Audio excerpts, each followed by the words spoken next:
ओम नमो पलसिद्धाय. शिवशरणात मंडळी, आपल्या इष्टदेवतावर नितांत श्रद्धा ठेवतो त्याला भक्त म्हणतात. भगवंताविषयी अत्यंत अनुराग असणे याला भक्ती म्हणतात. अगस्त्य महर्षी जगद्गुरु रेणुकाचार्यांना प्रश्न विचारतात की भक्ताला माहेश्वर कसे म्हटले जाते. आधी जो भक्त होता तो कोणत्या आचार भेदामुळे माहेश्वर म्हटला जातो. यावर जगद्गुरु रेणुकाचार्य अतिशय सुंदर प्रकारे समजवतात की कोणत्याही वस्तूचे स्वरूप बदलण्यामागे काही कारणे असतात. जसं पाणी चुलीवर ठेवून त्याखाली अग्नी प्रज्वलित केला तर पाणी गरम होते, त्याच्या अवस्थेत परिवर्तन होते. गार पाण्यात हात घातला तर आपल्याला त्याचा फारसा त्रास होत नाही. कदाचित हिवाळ्यात होईल थोडाफार, परंतु उन्हाळ्यात गार पाण्यात हात बुडवला तर सुखद अनुभव येतो. हेच पाणी अग्नीच्या संपर्कात आले तर त्यात परिवर्तन होते. हळूहळू ते गरम पाणी उकळू लागते. इतकेच नव्हे तर त्याचे तापमान जेव्हा 100 उष्मांक इतके होते तेव्हा ते पाणी राहत नाही तर त्याची वाफ होते. भांड्यात सहजपणे घेता येणारा हा द्रव्य वाफेच्या रूपाने आकाशगामी होतो, त्याचे मेघात रूपांतर होते. जे बाष्परूप झाले ते पाणीच आहे, परंतु कोणत्याही भांड्यातल्या पाण्याची वाफ होत नाही. त्यासाठी संस्काराची आवश्यकता आहे. ज्या पाण्याला अग्नीचा स्पर्श होतो त्याचेच रूपांतर वाफेत होते. त्याचप्रमाणे भक्तस्थलातला साधक हळूहळू भक्तस्थलातील 15 अवतारण स्थले साधनेच्या बळाने ओलांडून अंतिम अवस्थेत असा सहजदानी माहेश्वर स्थलात प्रवेश करतो. भक्तस्थलाचे आचरण करणारा साधक सदैव भक्तच राहत नाही, तर तो भक्त अवस्था परिपक्व झाली की माहेश्वर होतो. जसं की पहिल्या इयत्तेत शिकणारा विद्यार्थी वर्षभर अध्ययन करतो, गुरुजनाजवळ शिक्षण घेतो, घरी जाऊन अभ्यास करतो. वर्षातून त्याची एकदा परीक्षा होती. ती 1 तासाची, 2 तासाची अथवा 3 तासाची असते. वर्षभर अभ्यास करूनही जर त्याने परीक्षा दिली नाही तर तो दुसऱ्या इयत्तेत जाण्यास पात्र ठरतो का? तर नाही.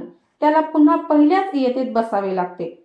परंतु परीक्षा देऊनही जर त्याने उत्तरे नीट लिहिली नाही तर तो अनुत्तीर्ण होऊनही दुसऱ्या इयत्तेत जाण्यासाठी अपात्र ठरतो. जो वर्षभर अभ्यास करतो, परीक्षेला बसतो आणि नीट उत्तरे लिहितो तोच दुसऱ्या इयत्तेत जायला अधिकारी ठरतो. पहिल्या इयत्तेतील सर्वच विद्यार्थी दुसऱ्या इयत्तेत जातात असंही नाही. अर्थात आजची गोष्ट वेगळी आहे. परीक्षा दिली काय अन्न दिली काय त्याला ढकलत वरच्या वर्गात नेतात. पण हे ढकलणे कुठपर्यंत? बोर्डाची 10वीची परीक्षा येईपर्यंत. तेथे मात्र कस लागून तो ढकल गाडीवरचा विद्यार्थी अनुत्तीर्ण होतो आणि बरीच वर्ष तेथेच मुक्काम ठोकून राहतो. ज्याप्रमाणे एक इयत्ता ओलांडत विद्यार्थी पुढे इयत्तेत प्रवेश करतो, त्याचप्रमाणे या संसारात ईश्वरावर, गुरुवर, आई वडिलांवर प्रेम करणारे अनेक लोक असले तरी सर्वजण भक्तस्थलातून माहेश्वर स्थलात जाऊ शकत नाही. काही जण आयुष्यभर भक्तस्थलातच राहतात. काही जण भक्ती करतात परंतु पूर्णशाने कधी भक्त होऊ शकत नाही. आपल्याला भक्ती अतिशय सोपी वाटते, परंतु एवढी सोपी नाही. अनेक संकटे अडवून उभी राहतात. जो भक्त नाही, ज्याच्याजवळ भक्ती नाही, त्याला कधी संकटाशी सामना करावा लागत नाही. कारण त्याला बाहेर जायचेच नसते, संसारातच राहायचे असते. ज्याला संसार पार करून जायचे आहे त्याच्या पुढे संकटे उभी टाकतात. एखाद्या मनुष्याला गाव सोडून जायचे आहे, परंतु त्याने अनेकांकडून कर्ज घेतले आहे. तो जोपर्यंत गावात आहे तोपर्यंत कर्ज देणारे लोक त्याच्या मागे कर्ज फेडण्याचा तगादा लावत नाही. त्यांना वाटते की तो आज ना उद्या आपलं कर्ज चुकते करील किंवा त्याच्या पश्चात त्याच्या मुलाबाळाकडून आपण ते वसूल करू. परंतु जर तो गाव सोडून जायला निघाला तर सगळे देणेकरी त्याच्या घराजवळ जमून त्याची वाट अडवतात आणि म्हणतात, आधी आमचे कर्ज फेड आणि मग गाव सोडून जा. कर्ज फेडल्याशिवाय तुला गाव सोडून जाता येणार नाही. त्याचप्रमाणे जन्मलेल्या प्रत्येक जीवावर अनेक प्रकारचे कर्ज असते. ते फेडल्याशिवाय त्याला संसाराबाहेर कसे जाता येईल? भक्तीची वाट जीवात्म्याला संसाराबाहेर नेते. त्याला त्या वाटेवर पाऊल ठेवणाऱ्या मनुष्यासमोर आधीचे कर्ज संकट रूपाने उभे राहते. जन्मलेल्या प्रत्येक जीवावर 3 प्रकारचे ऋण असते. 3 ऋणातून जीव जोपर्यंत मुक्त होत नाही तोपर्यंत त्याला मुक्ती मिळत नाही. देव ऋण, गुरु ऋण आणि पितृ ऋण ही 3 ऋणे आहेत. ईश्वराच्या कृपेने आपल्याला मानव जन्म मिळाला म्हणून त्याचे ऋण आपल्यावर आहे. माता पित्यांनी आपला देह घडवला म्हणून त्याचेही आपल्यावर ऋण आहे. गुरुने आपल्या देहावर मंत्र संस्कार केला म्हणून गुरुचेही ऋण आपल्यावर आहे. जोपर्यंत या 3 ऋणातून मनुष्य मुक्त होत नाही तोपर्यंत तो मोक्षाचा अधिकारी होऊ शकत नाही. भक्ती ही एकाच इष्टदेवतेची केली तर ती फलद्रूप होते. पाणी हवे असेल तर एकाच ठिकाणी 20-25 फूट जमीन खणली पाहिजे. 20 ठिकाणी 1-1 फूट खोदले तर पाणी आपल्याला मिळेल का? नाही. आपली भक्ती विचलित असते. 10 देवांच्या मागे धावल्यावर कोणत्या रूपाने देवाने आपल्यावर प्रसन्न व्हावे? यावरती श्री शिवसंत लक्ष्मण महाराज एका ठिकाणी म्हणतात की लिंगामध्ये जग सर्व तिन्ही लोक सर्व देव, लिंगा परते हो काही रीते स्थळ काही नाही. लिंगामध्ये चराचर सर्व माया औडंबर, लिंग सचितानंद घन सकळ विश्वाचे जीवन. लक्ष्मण म्हणे नित्य शुद्ध बुद्ध ते निवांत, लक्ष्मणे म्हणे नित्य शुद्ध बुद्ध ते निवांत. सर्व वेदांताचे सार त्यांनी एकाच अभंगात सांगितले आहे. अशा व्यापक लिंग तत्वाची उपासना करण्यासाठी आचार्यांनी इष्टलिंगाच्या रूपाने ते आपल्या हातावर ठेवले आहे. इष्टलिंग धारणेची अथवा तळ हातावर ठेवून त्याचे पूजन करण्याची परंपरा कशी निर्माण झाली याची कारणे आहेत. ज्योतिर्लिंगाच्या दर्शनासाठी 12 ठिकाणी आपल्याला हिंडावे लागते. काशी, रामेश्वर, केदार, सोमनाथ अशा कित्येक तीर्थक्षेत्रांना भेटी देऊन सुद्धा मनाला शांती मिळतेच असं काही नाही. मनोवृत्तीला अंतर्मुख केल्याविना माणसाला शांती मिळणार नाही. शांती सुख हे बाहेर नाहीच, ते आतमध्ये आहे. रात्रभर झोपून सकाळी उठल्यावर आपण काय म्हणतो? मी सुखाने झोपलो होतो. निद्र अवस्थेतील सुख हा एक मुक्तीचा नमुना आहे. व्यापारी आपल्या गोदामातील वस्तूचे सॅम्पल दुकानात ठेवतात. तसे गाढ निद्रा म्हणजे सुषुप्ती अवस्था हा समाधी सुखाचा नमुना आहे. या अवस्थेत जीवाला कोणत्याही प्रकारचे दुःख भोगावे लागत नाही, उलट सुखाचा अनुभव येतात. सुख दुःख भोगण्यासाठी आपल्याकडे जागृत अवस्था आणि स्वप्न अवस्था आहेत. परंतु सुषुप्ती अवस्था या दोन्ही पलीकडची असून तिच्यात दुःख अनुभव येत नाही तर अल्प अंशाने आनंदाची अनुभूती येते. हा आनंदच माणसाला दिवसभर उल्हासाचे देऊन जातो. आनंदाने जीवाची निर्मिती होते. आनंदामुळे जीव जिवंत राहतो आणि शेवटी आनंदातच जीव विलीन होतो. म्हणून आनंद हेच ब्रह्म होय.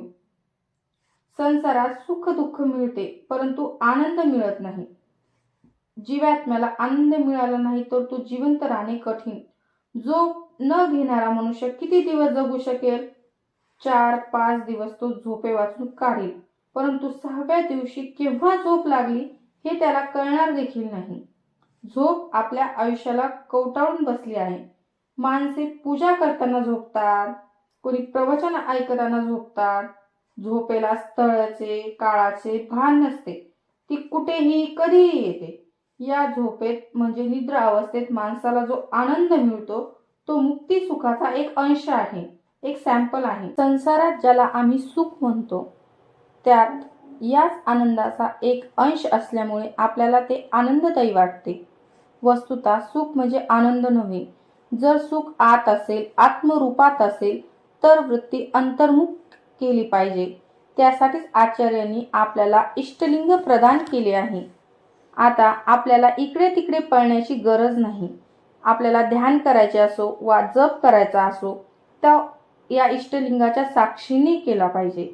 यामुळे काय होईल? शेतात एकाच ठिकाणी 50 फूट खोदल्याने जो फायदा होतो तसा फायदा होईल. ज्याची इष्टलिंगावर श्रद्धा नसते त्याची अन्य देवतावर श्रद्धा असणे शक्य नाही. इष्टलिंगावरील श्रद्धेचा जेव्हा उत्कर्ष होतो तेव्हा तिला निष्ठा भक्ती म्हणतात. आचार्य सांगतात की आपल्या मनातील वैराग्य भावनेने भक्तीचा उत्कर्ष होतो तेव्हा श्रद्धा भक्तीच निष्ठा भक्तीत परिवर्तित होते. निरंतर एकाच ठिकाणी राहणारी भक्ती ती निष्ठा भक्ती होय. जशी तेलाची धार ती अखंडपणे एकाच ठिकाणी पडत असते, तशी श्रद्धा समग्र रूपाने एकाच दिशेने प्रवाहित होते, तेव्हा ती निष्ठा. रुद्राभिषेक करताना जलधारा अखंड शिवलिंगावर वर्षत राहावी अशी योजना आपण करतो. त्याचा अर्थ काय? जशी जलधारा शिवलिंगावर अखंड पडत असते, तसे आपले मन त्याच्यावर जडले पाहिजे. असे घडले तर आपल्या ठिकाणी शक्ती संचार होईल. आपण आपल्या आजूबाजूला विजेचे बल्ब बघतो, पंखा बघतो, ते फिरत असतात. तर हे सामर्थ्य कशाचे आहे? तर विजेचे आहे. बल्बचा संबंध जोपर्यंत विजेशी आहे तोपर्यंत प्रकाश तिथे असतो, आणि ज्या क्षणी हा संबंध तुटेल त्या क्षणी तिथे अंधार पसरतो. त्याचप्रमाणे भगवान शिव सुखाचा, शांतीचा आणि आनंदाचा सागर आहे. त्याच्याशी जेवढा काळ आपला संबंध राहील तेवढा काळ सुखाचा, शांतीचा आणि आनंदाचा. संबंध जेव्हा सुटेल तेव्हा दुःखाचे भयान काळोख भरलेले साम्राज्य आपल्यापुढे उभे असेल. हा जुळलेला संबंध अतूट राखण्याचा प्रयत्न म्हणजेच निष्ठाभक्ती होय. आपण ऐकतो की पाण्याचा थेंबच मोती बनतो, परंतु कुठलेही पाणी मोती होत नाही. स्वाती नक्षत्रातील पाऊस थेंब जेव्हा शिंपल्यात पडतो तेव्हाच तो मोती बनतो. स्वाती नक्षत्रातला पाऊस कोसळत आहे, तो तापलेल्या लोह गोळ्यावर पडला तर त्याची तात्काळ वाफ होते. तोच थेंब जर कमंडलावर पडला तर पहाटे एखाद्या रसिकाला मोत्याप्रमाणे भासेल, परंतु वायूच्या एखाद्या झुळकेने हा मोती टपकन खाली पडून मातीत मिसळेल. आणि तोच पावसाचा थेंब समुद्रातल्या शिंपल्यात जर हा पडला तर त्याचे सुंदर मोत्यात रूपांतर होईल. परंतु स्वाती मधला सगळा पाऊस मोती बनत नाही. त्याचप्रमाणे इष्टलिंगावरील श्रद्धा भक्ती जेव्हा निष्ठा भक्ती होते, तेव्हा भक्त स्थलातील साधक माहेश्वर स्थलात प्रवेश करतो. भक्त आणि माहेश्वर यांच्यात एकच फरक आहे. जो भक्त असतो त्याची भक्ती इष्टलिंगाबरोबर अन्य देवतावरही असते, परंतु माहेश्वराची भक्ती केवळ इष्टलिंगावरच असते. म्हणून कोणत्या आचार भेदाने भक्त हा माहेश्वर बनतो? या अगस्त्य मुनीच्या प्रश्नाचे जगद्गुरु रेणुकाचार्यांनी असे उत्तर दिले आहे की भक्त स्थलातील साधकाजवळ वैराग्य भावना कमी असते. त्याच्याजवळ सांसारिक भाव असतो, आशा अभिषा असते. ईश्वराजवळ जो जातो सांसारिक गोष्टी मागण्यासाठीच जातो, परंतु माहेश्वर मात्र इतर काही मागण्यासाठी ईश्वराकडे जात नाही. तो ईश्वराजवळ जातो ते ईश्वरालाच मागण्यासाठी. आपण मात्र ईश्वराला वाटेल ते मागतो. आता आपण बघतो की काही माणसं तीर्थयात्रा करतात, कुणी काशीला जातात, कुणी रामेश्वरला. परत आल्यावर सर्वजण नातलगांना बोलून माऊंदे करतात, जेवण देतात. ज्या क्षेत्राची आपण यात्रा करतो त्या क्षेत्राची अदृष्ट देवता आपल्या सोबत आलेली असते, परंतु आपण तिला घरात घेत नाही. सर्वाच्या साक्षीने पाहुणचार करून तिला परत पाठवतो. देवतेला परत पाठवणारेही काही भक्त असतात. त्यांना ईश्वरांची गरज नसते. त्यांना ईश्वराच्या अनुग्रहाने शेत, घर, मुले हे सगळं काही हवं असतं, परंतु ईश्वरासाठी ईश्वरावर प्रेम करतो त्याला माहेश्वर असे म्हणतात. एक दृष्टांत बघूया आपण. एक राजा होता. आपल्या पश्चात उत्तराधिकारी कोणाला नेमावे असा त्याला प्रश्न पडला. त्याने नगरात दौंडी पिटवली की उद्या सूर्योदयापासून तर सूर्य अस्तापर्यंत राजा उद्यानात बसणार आहे. जो कोणी त्याला स्पर्श करील तो राजाचा उत्तराधिकारी होईल. दौंडी ऐकून नागरिकांना आनंद झाला. राजपद मिळाले. राजपद मिळवणे किती सोपे आहे. केवळ राजाला स्पर्श केला की झाले. जो तो तयारीला लागला. दिवस उजळताच प्रत्येक जण उद्यानाकडे धावत सुटला. पण तिथे जाऊन पाहता तो सगळीकडे दुकानेच दुकाने थाटलेली. पेयाची, मिठायाची, वस्त्राची, दागिन्याची आणि विशेष म्हणजे आज जो कोणी जे काही घेईल ते त्याला मोफत मिळेल अशी सूचना लावलेली. सर्वांना वाटलं की मोफत मिळते तर सोडायचं कशाला, चांगले खाऊन पिऊन घेऊन पोटभर वस्त्र दागिने घेऊन भरपूर आणि नंतर राजाला स्पर्श करू. दिवस पडलाय त्यासाठी. सगळेजण खाण्यापिण्यात वस्तू जमा करण्यात गुंतले. राजाकडे लक्षच दिले नाही. सूर्यास्त झाला, कोणीच आले नाही म्हणून राजा रागवला. त्याने प्रधानाला विचारले, कोणीच कसे आले नाही मला स्पर्श करायला? त्यावर प्रधान म्हणाला की कसे येतील महाराज, आपण सर्व वस्तू मोफत ठेवल्या, त्या घेता घेता त्यांना वेळच मिळाला नाही आपल्यापर्यंत पोहोचायला. हे ऐकताच राजा रागवला. त्याने फरमान काढले की सर्वांना धरून आणा, त्यांच्याकडच्या वस्तू हिसकावून घ्या आणि प्रत्येकाला 100 कोडे मारा. प्रधानाने त्याचप्रमाणे केले. तेव्हा सर्व लोकांना पश्चाताप झाला. शूद्र मोहासाठी आपण राज्य घालवले, वस्तूही आपल्याजवळ राहिल्या नाहीत आणि वर कोडेही खावे लागले. ही प्रत्येकाच्या जीवनाची कथा आहे. ईश्वराने आपल्याला संसारात पाठवले कशाला? त्याला वाटले की माणूस आपली पूजा करील, सेवा करील, भक्ती करील, मग आपण त्याला आपले स्वरूप देऊ. परंतु किती जणांना वेळ आहे? सगळे गुंतलेले आहेत आपल्या व्यापारात. त्यांना ईश्वरापेक्षा इतर वस्तूंचाच अधिक मोह. म्हणून सांसारिक वस्तूसाठी ईश्वरावर प्रेम करणारा भक्त आहे, तर ईश्वरासाठी ईश्वरावर प्रेम करणारा माहेश्वर आहे. तर मंडळी, आपल्याला कळच असेल भक्त आणि माहेश्वर यामध्ये काय फरक आहे. व्हिडिओ आवडल्यास व्हिडिओला लाईक, शेअर आणि सबस्क्राईब करा. झालेली सेवा सिद्धाच्या चरणी समर्पित. ओम नमो परसिद्धाय.